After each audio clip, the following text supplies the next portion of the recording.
쎄하다고 해야 되나? 기분이 나쁘다고 해야 되나? 정말 딱 악취다 이런 느낌이 딱 나요. 그 옹해를 고스란히 누가 맞습니까? 이 지역 주민이 맞어요. 처음부터 잘못된 거죠.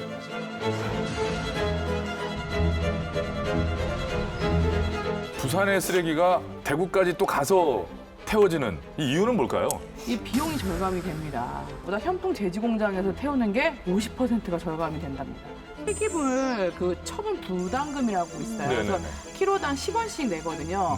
근데 태워서 에너지로 쓴다고 해서 에너지 회수로 인정이 되는 거예요. 쓰레기 태워주고 돈 받고 쓰레기 태워 연료로 사용하니 연료비도 안 들고 300톤을 태운다고 가정을 하면 5톤 트럭 60대의 양입니다. 매일같이. 폐기물 그 관리법에는요 소각장관 거리나 숫자가 제한이 없습니다. 아, 왜요? 그 하루 처리량이 100톤 이하이면 환경 영향 평가를 받지 않아도 되고요.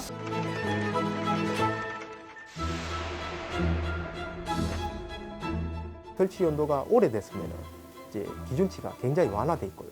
예를 들어가 2톤 이하 같은 경우는 또 기준치가 굉장히 완화돼 있고요. 사업자가 하는 거 산업 폐기물 아무거나 갖다 떼는데도 일반적인 배출 기준만 맞췄다 하면 된다라고 이렇게 하는 게 관리하는 규정 자체가 굉장히 허술하게 되고 있는 것도 사실 좀 어떤 점에서 아이러니한 일이죠. 일반 대기환경 기준에 포함되어 있는 물질들, 그러니까 이렇게 행정 위반을 했다는 거는 이거보다 더 심각한, 더 유해한 물질이 사실 숨겨져 있다고 볼 수밖에 없습니다. 아, 이거 빨리. 자, 이거 섞거든요.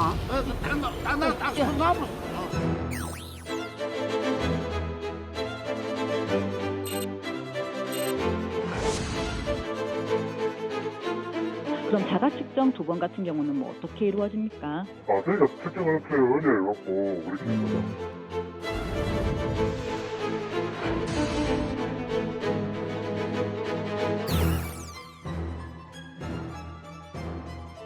저도 좀 짧은 기간에 행정처분을 이렇게 좀 많이 받았던 거에 좀 약간은 놀라움을 금치 못할 것 같다는 말씀 먼저 드리고 네. 행정처분에 보면은 크게 A 기업과 B 기업이 일산화탄소라고 하는 것들을 위반 사례가 각각 보여요. 근데 일산화탄소는 그 자체도 상당히 유해한 가스지만 다이옥신이라는 거의 간접 지표입니다.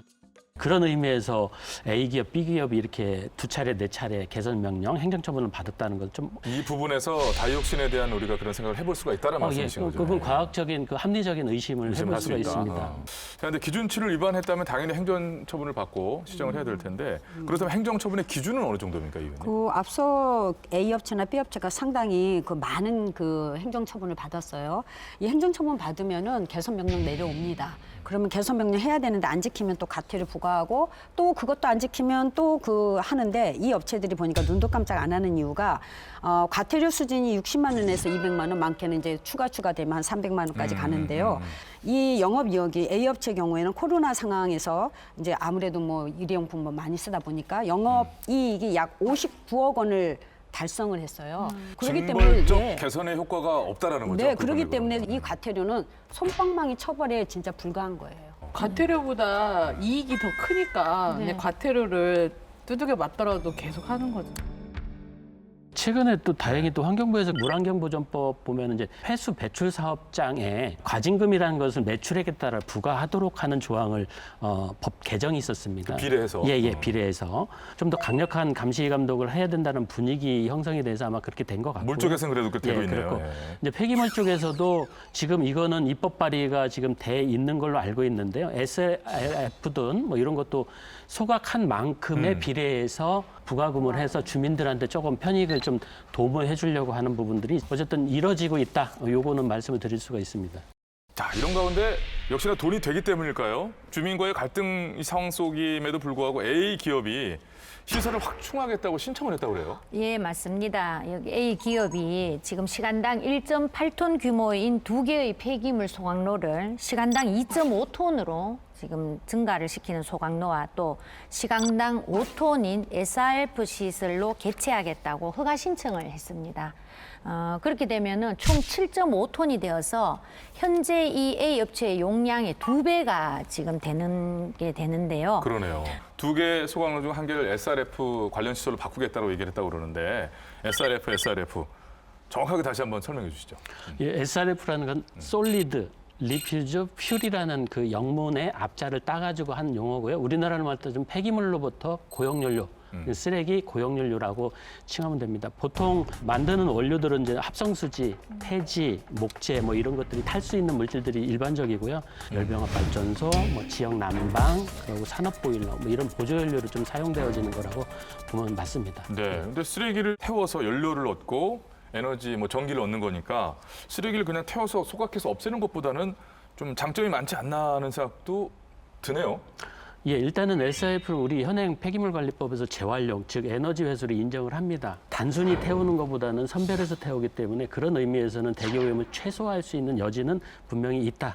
하지만 좀 우리나라가 다른 EU나 일본 다른 국가하고 좀 차이점은 저희 나라는 재활용 제품으로 인정을 하기 때문에 만들고 난 이후부터는 제품이기 때문에 더 이상 법으로 관여하기가 상당히 좀 어렵다는 허점이 있습니다. 다만 우리나라 이외의 다른 국가들은 여전히 제품이 만들어지고 사용되는 데까지 그 폐기물로 관리를 하기 때문에 좀 더 촘촘하게 관리를 한다라는 그런 차이점에서 좀 저희 나라하고는 차이점이 좀 있습니다.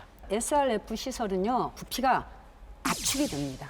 그렇기 때문에 엄청난 쓰레기가 와도 그 공간의 저장이나 운반성이 아주 좋기 때문에 지금의 쓰레기 양보다도 엄청난 쓰레기 양이 들어올 수 있는 거예요. 그 지금 부피 자체가요.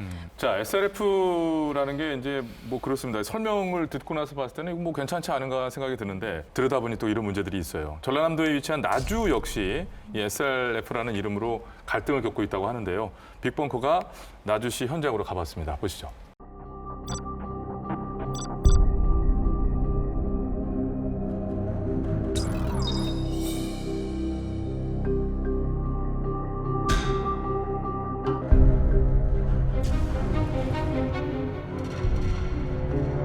(2013년 10월 15일에) 나주시가 광주시의 생태국장 발언을 지적하며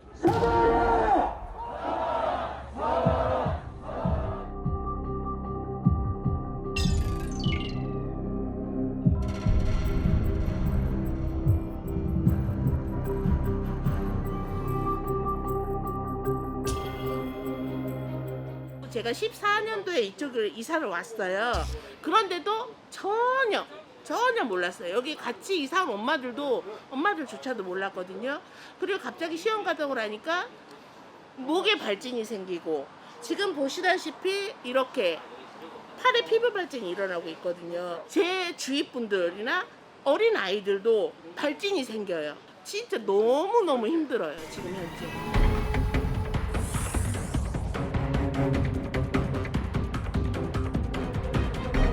정부에서 전국 10개 혁신도시를 추진을 하게 되면서 나주 혁신도시에 집단에너지 사업을 추진을 하게 됩니다. 2009년에 이 사업을 추진하는 한국지역난방공사가 초안에 지역 주민들 한 60여 명을 대상으로 주민 수용성을 졸속으로 진행을 하게 되고 초안하고 상관없는 전남 6개시군 225톤이 아닌 광주 쓰레기를 포함한 444톤으로 시설 변경과 환경영향평가 본안 변경을 하면서 이 사업을 추진을 하게 됩니다.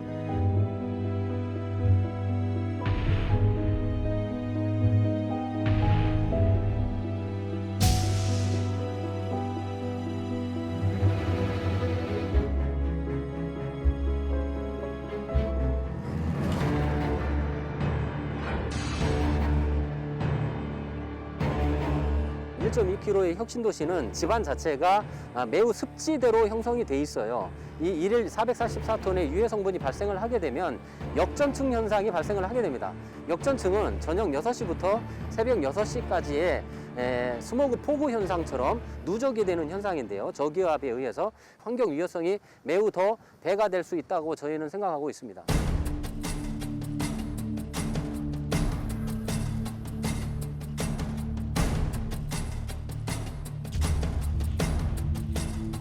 배신감 느꼈죠. 혁신도시 주민들이 들어오기 전 2012년에 이 근처에 사는 농민들만 몇십 명 모아놓고 간단히 설명하고서 주민 수렴 절차를 차질 없이 다 거쳤다고 하는데요.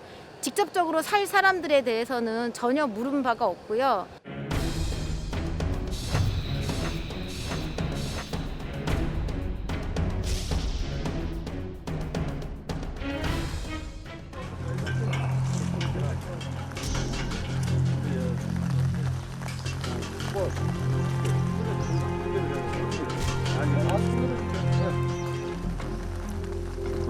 이런 물이 다 흘러서 어디로 가는 거예요?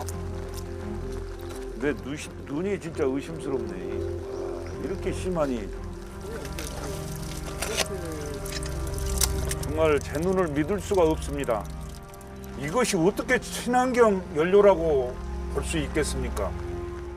한나는 폐기물 수준의 이 SRF를 그것도 3년씩이나 3년 동안 품질 검사 한 번을 받지 않고 태우고 있습니다.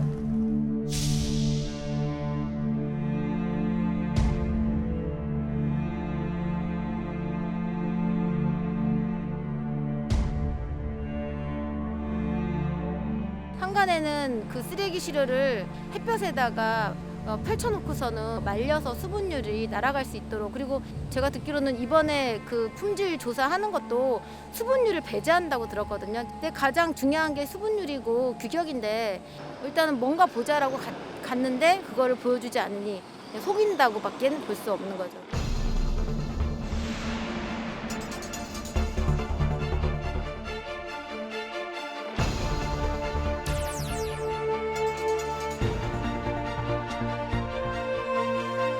썩은 거, 파묻었던 거, 30년이 된 거, 10년이 된 거, 썩었던 거를 또 파내서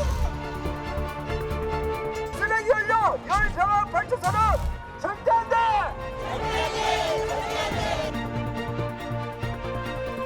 갈등의 시작은 폐기물 고형 연료, SRF 사용을 둘러싼 서로 다른 입장이었습니다. 지난해 10월 이 업체는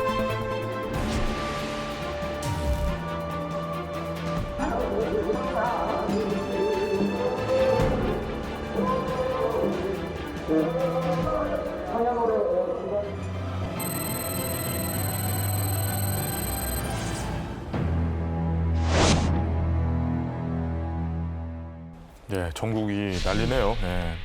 자, 그럼 이 SRF 교수님, 이게 언제부터 어떻게 생기게 된 거예요? 출발점이 뭡니까? 예, 조금 오래됐는데요. 2003년도 사실은 노무현 정부 때 제품 생산자나 포장재를 만들어내는 사람들한테 네. 생산자가 책임지고 재활용을 하라는 EPR 제도, 그 제도로부터 출발이 됐고요. 과거에는 RPF라는 용어, 플라스틱만 선정해서 요거에 인정되던 게 이명박 정부 들어오면서 좀 국제유가가 2008년도에 많이 좀 흔들렸고요. 폐기물로부터 에너지를 활용하면 어떨까, 이런 것들이 좀 논의가 됐었고요. 그러면서 그때 당시에 포스코, 현재는 부산 EA가 900톤, 500톤 그 SRF 제조, 생산시설 이런 게 어떤 신성장 동력, 일자리 창출한다. 그렇게 좀 흘러오다가 과거에는 4가지로 구분이 돼 있었어요. 네. 그런 것들이 2가지로 되고 원료도 제한됐던 게 좀 풀리면서 품질적으로 어려워졌던 뭐 이런 계기가 좀 왔습니다. 2019년도에 신재생 에너지에서 SRF가 빠지는, 그래서 후퇴하는,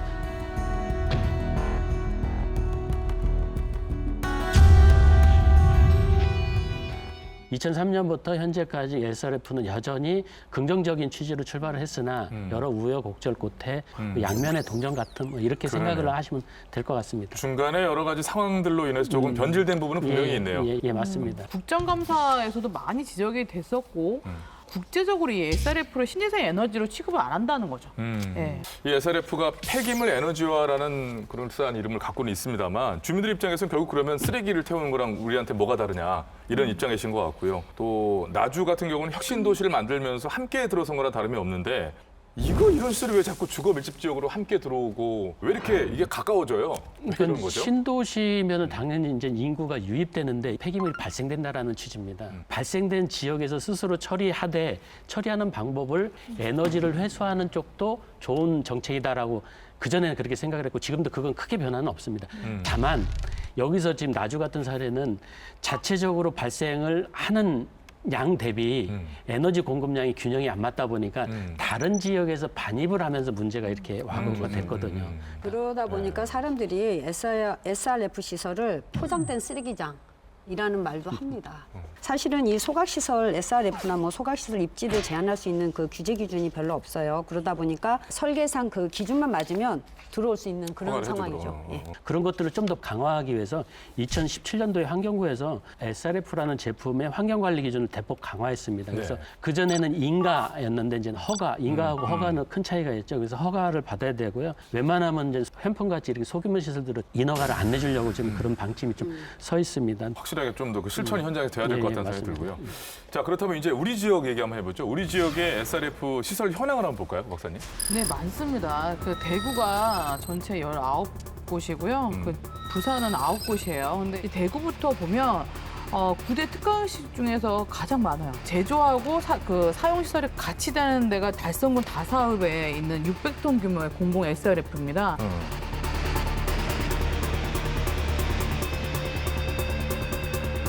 부산은 전체 9개 지역인데 마찬가지로 공공 SRF가 한 곳이 있고요. 여기 또한 민간 투자 방식으로 만들어졌습니다. 자, 근데 포항이나 나주처럼 시설 건립 단계부터 진통을 겪는 다른 지역에 비해서는 우리 지역, 부산과 대구의 공공 SRF는 굉장히 순조롭게 지어진 느낌입니다. 어떻습니까? 부산 순환 특화단지라고 있습니다. 이제 자원순환 특화단지. 사실 여기에는 쓰레기 매립장, 음식물, 일반 쓰레기 관련 이런 시설들이 다 모여 있습니다. 그리고 여기에 지금 현재부터 있는 그 주민들은 이주 계획을 벌써부터 부산시가 세워서 이제 협의 중이고 막거나 이렇게 하는 부분은 당연히 좀 덜하겠죠. 대구도 마찬가지로 이 공공 SRF 시설이 기존의 매립장 부지에 주민협의체와 협의하여 민간 투자 방식으로 2016년도에 건설이 되었고요. 그 당시에는 큰 갈등은 없었습니다. 다만 이제 이 시설이 들어서고 난 이후에 주거 지역이 증가가 됨으로 인해서 여러 가지 이제 원인 불명의 악취라든지 이런 민원은 계속해서 나오고 있기 때문에 주변에 있는 음식물 처리량이라든지 또는 쓰레기 매립장 또 SRF 시설, 복합적인 어떤 이런 악취에 대해서는 대구시에서도 지금 지속적인 관리를 하고 있습니다. 자, 공공 SRF 시설에 대해서 지금 얘기를 쭉 해봤는데요. 그렇다면 민간 SRF 시설은 어떻습니까, 박사님? 지금 전국적으로 보면 총 414개 정도 되네요. 그래서 여기서 공공시설이 34개 정도 되고 민간시설이 한 380개 정도 아주 압도적으로 많죠. 그래서 공공시설 대 민간시설은 1대 11 정도의 비율로 보입니다. 민간이 훨씬 많네요, 교수님. 예, 2017년도 데이터를 기준으로 비교해 보면요, 공공 SRF 같은 거 폐기물 반입량이 한 76만 톤 정도. 반면에 민간 같은 경우는 한 320만 톤 정도. 민간 영역에서 반입하는 양이 월등히 크다고 볼 수 있습니다. 지금 현재 상황 돌아가는 걸로 봐서는 그 현풍 제지 공장에서 우리도 SRF 소각로를 좀 바꿀 겁니다라고 얘기한 것처럼 민간 SRF의 숫자가 더 늘어날 것만 같이 보이거든요. 제품을 제조하는 자하고 처리하는 자가 서로 이해관계가 맞닿습니다. 아까 처음에 말씀드렸던 EPR 제도라는 생산자 책임 재활용하고 연관가 되다 보니까 어쨌든 사업자는 재활용을 하면은 부가금이 덜 돈을 내야 되는 거고 그러다 보니까 이분들은 재활용이 많이 되는 게 제조자 입장에서 좋은 거죠, 사업자 입장에서. 근데 또 처리자는 이게 재활용이 좀 손쉽게 되고 어떤 부분에서는 이익이 또 되는 부분이 있다 보니까 그런 부분에서 자꾸 SRF 쪽으로 손쉽게 흘러가는 거다. 이건 좀 어떻게든 바로잡아야 된다 이렇게 생각이 되어집니다. 근데 제가 저 민간 SRF 업체들의 이름을 좀 살펴봤는데요. 그린, 에코, 클린 이런 단어가 많이 들어갑니다. 시대적 유행이에요, 시대적 유행. 아, 그래요? 이제 여기다 뉴딜도 들어갈 거예요. 뉴딜 들어가니까. 근데 이제 문제는 이것이 생기는 주변에 그 주민들의 건강이 침해가 된다는 건데 제일 중요한 거는 정부가 이런 것들을 하기 이전에 방지 시설이 이하 여러 가지 철저하게 관리 감독할 수 있는 그 시스템이나 체계를 마련해야 되는 게 우선입니다. 더더군다나 지금 나주처럼 한국난방공사가 담당을 해도 문제가 되는데 민간 업체가 들어온다고 하면은 한번 생각해 보십시오. 방지 시설 제대로 가동 안 됩니다. 대구 현풍 지역의 그 제지 공장. 네. 그 역시 원하는 대로 SRF 허가가 떨어진다면 우리가 얘기하는 민간 SRF 시설 목록에 이름을 하나 추가하게 될 텐데. 자, 제지 공장 그 SRF 소각로 증설 최근 상황으로 어떻게 돌아가고 있는지 빅벙커가 취재했습니다. 보시죠.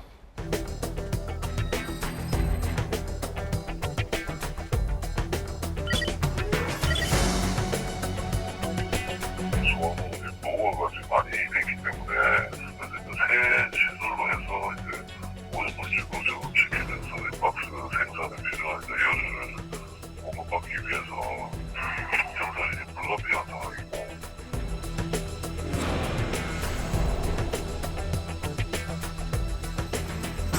그러면 너희들이 기존에 갖고 있는 그 톤수만큼 똑같은 톤수 해서 새 기계를 바꿔라. 그러면은 3배의 오염 물질 나오는 것보다 더 적게 나오는 게 일반적인 상식이 아니겠냐. 저희가 이제 투자를 이 소환부 교체하기 위해서 한 250억 정도 투자를 해야 되거든요. 회사도 솔직히 이익이 남아야 투자를 할 수 있는 거 아니겠습니까?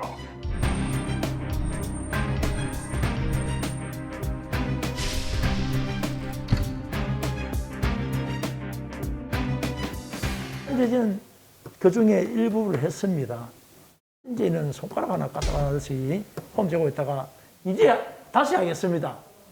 허가를 내면서 또 자구계획을 또 냈어요. 그럼 너 2년 전에 내하고 약속한 건 뭐고? 그럼 먼저 해놓고 허가를 이렇게 했어요. 아니다, 안 해주면 못한다. 했잖아.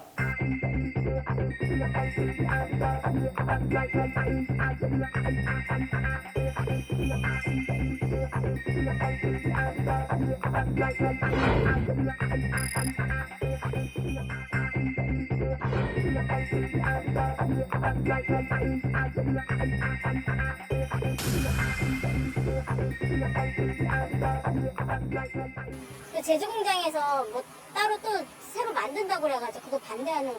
근데 여기 태풀맘 엄마들 카페가 그런 데 있어요. 그런데 이렇게 엄마들이 이제 뭐 서명해 달라고.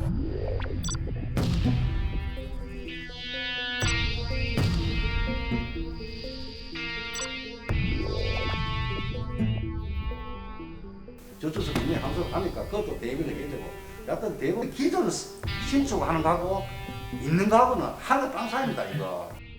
변호사님은 이제 협의를 하든 전화번호를 가르쳐 들어오는 청량 관리를 하지 야가 시설들을 2톤짜리로 올리면 문제에 대해서 상당히 저도 관심이 지금 불어가 폐기물도 폐기물이 발생되는 공장이라. 재판 결과가 오늘 나오겠죠. 기각을 바라고 있지만 만에 하나 기각이 안 됐을 경우는 주민들을 위해서 끝까지 서야죠.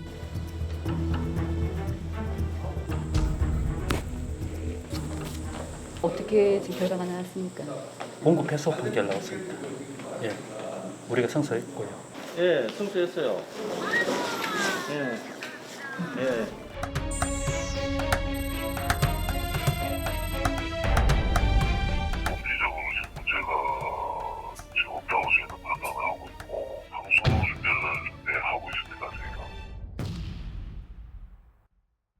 네, 회원님 일단 좀 주민분들이 이 SRF 시설에 대한 걱정들을 많이 하셨는데 법원이 일단은 주민들의 손을 들어줬네요. 네, 맞습니다. 법원은 주민들의 건강권 침해를 우려해서 A 업체의 이 SRF 시설에 대해서 불허가 처분을 내렸고요. 대구시에서는 지난 2018년에도 이 성서 지역에서 바이오 이 SRF 설립을 주민들이 반대해서 불허했는 그런 또 일이 있습니다.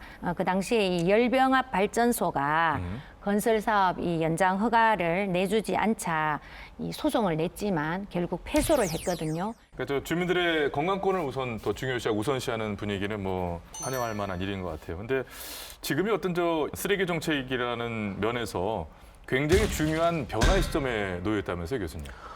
예, 대단히 큰 거죠. 올 7월 6일 날 법이 공표가 됐는데 시행규칙이 2026년부터는 수도권 지역에 직접 매립하는 걸 금지를 했고요. 그리고 2030년도부터는 비수도권 모든 지역이 직접 매립을 금지하는 쪽으로 갔습니다. 그러니까 지금 쓰레기를 그 형태 그대로 땅에 바로 묻을 수 없다 이런 얘기인 거죠? 예, 잘 말씀하셨습니다. 직접 매립이라는 것은 우리 종량제 봉투가 그대로 매립장으로 들어가는 건데 앞으로는 26년, 30년부터 전국에 어떤 물질 재활용을 하던가 또는 소각해서 나온 소각재 한정해서만 매립하는 거를 우리가 직접 매립이라고 합니다. 이거를 쉽게 말하면 태울 수 있는 거는 다 태우라는 거예요.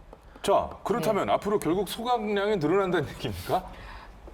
앞서 말씀 주신 것처럼 뭐 소각은 필요악이겠죠. 근데 지금 쓰레기를 처리하는 방법이 재활용, 소각, 매립 방법 세 가지잖아요. 2019년 기준에서 대구 경우는 쓰레기 총 발생량 2,938톤 중 재활용이 2,136톤 정도 되고 많이 하네요. 네, 소각이 266톤, 매립이 508톤 정도 됩니다. 부산 같은 경우에는 총 발생량이 3,326톤이었잖아요. 여기서 510톤을 소각하고 121톤을 매립을 했어요. 그래서 흥미로운 거는 80% 정도 재활용이 되고 있다고 나와 있네요. 생각보다는 재활용 비율이 이제 부산은 좀 높은 편입니다. 교수님, 그 부산이 재활용을 잘하는 거라고 볼 수 있는 건가요, 그럼? 그 부분은 좀 주의를 좀 해야 될 게 있습니다. 아닌가 이게 보죠? 통계 허점인데 그 2019년 기준에서 전국의 재활용률이 한 60%, 그 부산이 81%, 대구가 한 74%인데 이게 전국 대비 20% 정도가 높은 이유는 SRF가 아까도 말씀드렸던 재활용으로 포함되기 때문에. 포함이 되니까 그래서 부산 총 재활용 비율 100으로 봤을 때 SRF가 차지하는 비율을 한 24%, 대구 같은 경우는 25%가 SRF가 차지하고 있다. SRF까지 포함이 돼서 이렇구나라는 것을 좀 깊이 좀 참고를 해주셔야 될 것 같습니다. 그래서 빅벙커가 이제 다가올 직매립 제로 시대를 대구시와 부산시는 어떻게 준비 중인지를 직접 물었죠.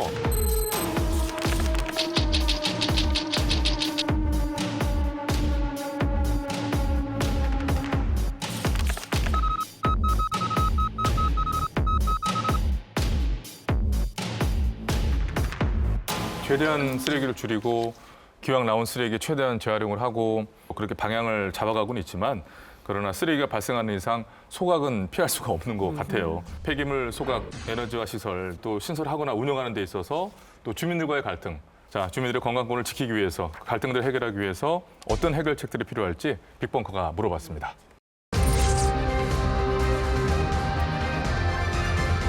생활 폐기물은 매립 전에 주민협의 철학해가지고 주민감시단이 하나하나 열어볼 수 있거든요. 사업장 폐기물 어떤 게 들어오는지도 모르는 상황 속에서 당연히 생활 폐기물보다는 악성 폐기물이 들어오겠죠. 거기에 대해서 주민들도 아무런 확인하고 정보를 알 수 있는 방법이 지금 전혀 없다는 게 문제고. 이 회사들의 공해 물질의 단속은 지자체에서 하니까 민과 관이 통합된 감시단체를 만들어서 상시 감시를 하자. 그렇게 해야만이 우리 지역 주민들이 좀 안심을 할 수 있는 그런 정기 여건이 되지 않냐 그렇게 생각합니다.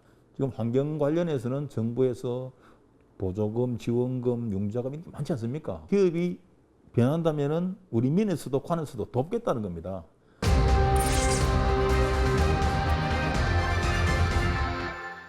저희들 입장에서는 태우라는 거예요. 태우지만 제대로 된 시설에 그것도 일반 기업이 아닌 정부에서 관할이나 지자체에서 돈을 투자해가지고 제대로 지어가지고 오염물질이 적게 나온다면은 저희들은 그걸 인정을 하겠다는 거예요. 전국의 연합회도 마찬가지예요. 우리나라 지금 쓰레기 대란이라는 건 국민 누구나 다 압니다. 지금 각 지자체별로 소각장이 없을 수는 없어나가죠. 그래서 소각을 하는데 사기업이 하게 되면 아까처럼 이윤축을 하다 보니까 주민이야 죽든 말든 환경 공해가 일어날 수밖에 없으니까 지자체에서 관리하면은 공무원들이 하면은 그나마 제일 투명합니다.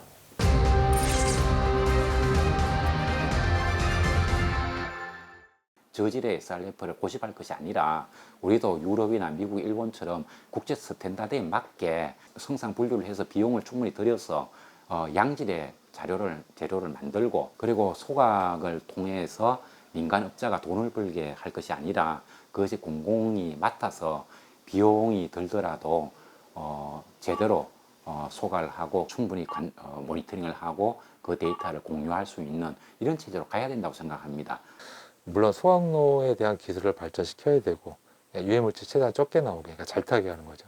잘 타게 하는 거는 결국 SRF 같은 것들이 잘 만들어져야 된다는 기본이 되는 거고 이게 철저한 관리뿐만 아니라 이 사업자들한테도 뭔가 혜택을 준다든가 그런 관념으로 가야 되지 않을까 생각을 합니다. 네, 보시듯이 주민들의 의견은 이제 그렇습니다. 무조건 안 된다가 아니라 이게 태울 수밖에 없는 상황이라면 좀 올바르했으면 좋겠다라는 게 아마 그런 주민들 말씀의 기조인 것 같아요. 어떻게들 보셨습니까? 정부가 일단은 노력을 많이 해야 되고요. 자기 지역 쓰레기 만들어내는 사람으로 지역의 쓰레기는 자기 자신의 지역에서 책임질 수 있어야 된다. 뭐 이런 얘기가 이제 많이 오가는데요. 그래서 타 자치단체 발생 사업장 폐기물 반입에 대한 제한 지금 현재 입법 예고가 돼 있는 상태입니다. 입법 예고인데 이게 이제 어떻게 통과될지는 지켜봐야 되겠죠. 오늘 현안 문제는 현재 태우는 거에 대해 집중해서 이야기하지만 예산 자체도 우리가 지금 논의하는 420억 정도의 돈 자체도 태우는 데 국한해서 관리하는 쪽에만 집중이 됐잖아요. 그게 좀 앞단으로 가서 예방하고 그럼에도 발생된 것은 물질 재활용하는 쪽에 좀 집중하는 게 미래지향적이지 않을까. 뭐 가연성 폐기물 태울 수밖에 하겠다라는 전제에서 말씀을 하시는데 설계 단계부터 재활용이 용이하도록 설계를 하면 가능하거든요. 그렇죠. 그런 부분에서 저는 예방 쪽에 좀 더 집중을 해야 되는 게 맞지 않느냐라는 네. 생각을 가져봅니다. 교수님이 주신 말씀에 그런 시각도 반드시 좀 필요하다고 생각이 들고요. 저는 우 박사님, 뭐 좋은 예가 하나 있다면서요. 기왕 태워야 되면 뭐.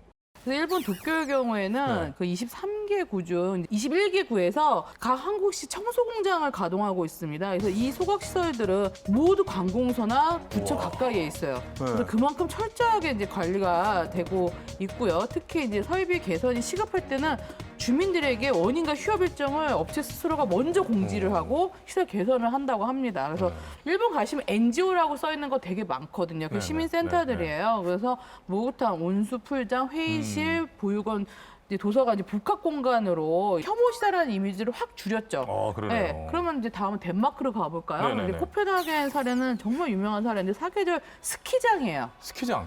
네. 연간 44만 톤의 이제 폐기물을 에너지화해서 15만 가구에게 전기와 난방을 제공해요. 알고 보면. 네. 그래서 세상에서 가장 깨끗한 발전소라고 불리고 있거든요.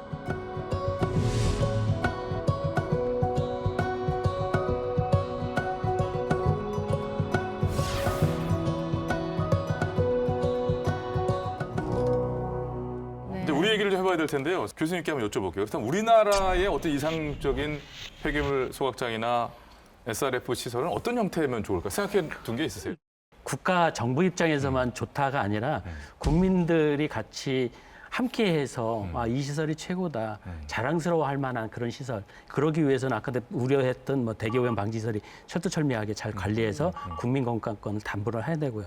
정보를 꼭 우리가 요구를 하는 게 아니라 스스로 좀 쉽게 정보를 공개를 해서 누구나 다 쉽게 접근할 수 있는. 어차피 태울 수밖에 없다고 하면은 가급적이면 아까도 말씀한 뭐 탄소 배출권 이런 것까지 같이 염두에 대서 최대한 에너지를 많이 회수할 수 있는 이런 시설들이 네. 부합되는 쪽으로 흘러가야 되지 않겠나. 조심스럽게 기대를 바라고 있습니다. 그렇게 좀 꼭 좀 됐으면 좋겠습니다.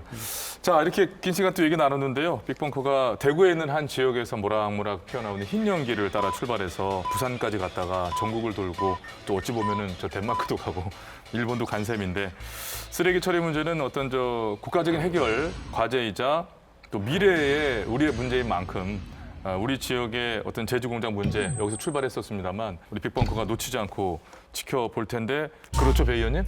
네, 맞습니다. 우리 지역의 주민들에게 저는 큰 응원이 되었다고 생각을 하고요.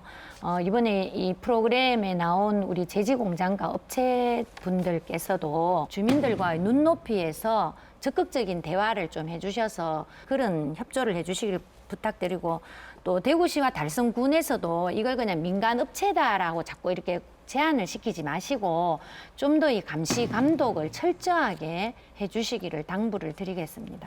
자, 이제 마칠 시간이 됐습니다. 한 줄 평 그러면 오늘은 이 의원님부터 어쩌? 편리하고 예쁘다고 쓰고 버리셨죠? 다 내 돈으로 태웁니다. 쓰레기 줄이십시오. 그리고 내 패로 들어오고. 저는 좀 시기적절한 주제를 다뤘다라고 생각이 되어지고요. 앞으로 또 다른 예방 쪽의 예산을 다뤘으면 하는 기대를 바라겠습니다. 그 시간에 꼭 뵙겠습니다. 예, 감사합니다. 개발 우선 정책에 더 중요한 주민 건강권은 내팽개쳐졌다. 국민 건강권 우선. 네, 폐기물은 그만, 에너지화는 제대로. 앞서 쓰레기 종량제 쓰레기 직매립 제로 시대에 대한 정책을 대구시와 부산시에 물었습니다. 저희가 두 지자체 모두 저희 빅벙커 질문에 적극 환영하며 답변을 주셨다고 그래요. 열심히 준비할 테니 더불어 지역 주민분들 역시 분리수거 및 재활용 등 폐기물 관리에 적극적으로 참여 부탁드린다라는 말도 함께 전해왔다고 합니다. 좀 뼈가 좀 들어있네요. 아무튼 모든 정책의 첫걸음 바로 시민의 관심과 또 실천 아니겠나 생각이 듭니다. 예산 추적 프로젝트 빅벙커 다음 시간에 또 새로운 예산으로 다시 인사를 드리겠습니다. 시청해주신 여러분 고맙습니다.